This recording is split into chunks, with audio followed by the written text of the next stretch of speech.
All right, it's the morning of day 3, and I probably don't need to use the gloves anymore. It's been going fairly well, but I wanted to show you where we're at with Algie. We're going to go and take her for her walk this morning. So when you're talking about a human aggression case, I got to take my time. There's no other way around it. So I already explained to the owners that the obedience will come, but that's going to be last, and we worry about how much obedience we can do when we get there.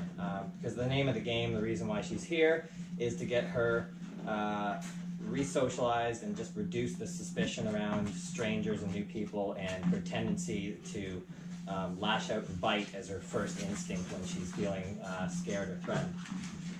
So I will probably stop using gloves in a day or so, but hey, I'm not in any rush to get off the gloves. Why? What if like 3 days goes by and all of a sudden she decides to take a snap at my hand while I'm holding a treat?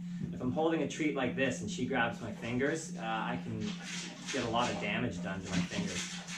All right, so let's show you how it's going. Hi, sweetheart. Oh, that's a good girl. Okay, come here. There we go. Oh, that's a good girl. So, just like that, things have gotten a lot easier, as you can see. She's doing very well. Hi, sweetheart. Hi. I know, you're doing so good. You're doing so good. Okay. So, use this leash here. Okay. And at this point, I'm still using a leash, gloves when I leash her up, because I don't take chances. Like, think of it this way, right? I'm a dog trainer and my hands are my business. So what if a dog spun around and bit me while I was doing something like this, and now I can't handle dogs for 3 weeks because I got stitches or something. So it may seem overcautious because Algie seems like the tail's wagging. When you work with enough dogs, things go sideways very quickly, and I can't have that. So I gotta be safe. This is my business, and I wanna be safe. Hi, sweetheart. Oh, it's a good girl. That's a good girl. Once she's leashed up, and I get the slip lead off her, she's usually no problem. Come here, sweetheart.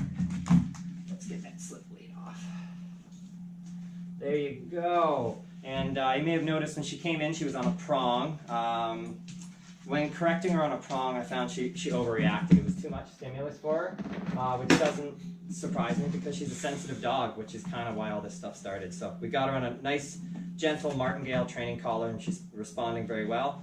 And today, going to take her to the park and start some recall with her, and that's a good exercise to start with a dog like this, because you're essentially teaching the dog to come to a stranger, because I'm still a stranger in a way, and then she's going to get rewarded for coming to me. So it's going to be start to teach her that strangers are good to come to. Okay, I will bring the GoPro with me to the park and show you how she's doing, and maybe I'll get a shot of how she's walking on the way there. All right, so you can see Algie's leash walking is pretty good. It's pretty darn good. But she does try and go in front a little bit. And I'm being very, very gentle with the corrections at this point. As you can see, just a little like tug on the leash. I know some trainers right off the hop will start correcting the dog very firmly for obedience issues. I guess it depends on the dog. But for a dog like this that's very suspicious and fearful of new people, I don't have that kind of working relationship with her yet. We're only in start of day 3 here, so you know, it's going to take some time for us to bond. Actually, I think it's technically day 4. She came in on Friday. It's Monday, so yeah, she was here all day Friday, so it's the start of day 4. She's been with us for 3 days. Sit. Good girl. Good girl. Heel. So, like, is the leash walking going to be perfect? I'm not too concerned about it. So as I just finished saying while we were in the house, obedience comes last. Right now is about socializing. And for me to take a dog that's already weird around new people and start really correcting it firm, that's not going to help you build a training bond with that dog. It's just going to give that dog just cause for being suspicious, let's say, right? So the next person they see, they're going to be like, no, that person's going to be really firm with me, and I don't want to meet that person.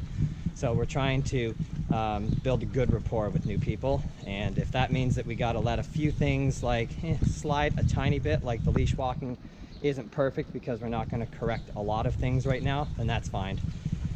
For this dog, this whole week is going to be about trust and building a bond, and we're going to the park to work on recall. See you there.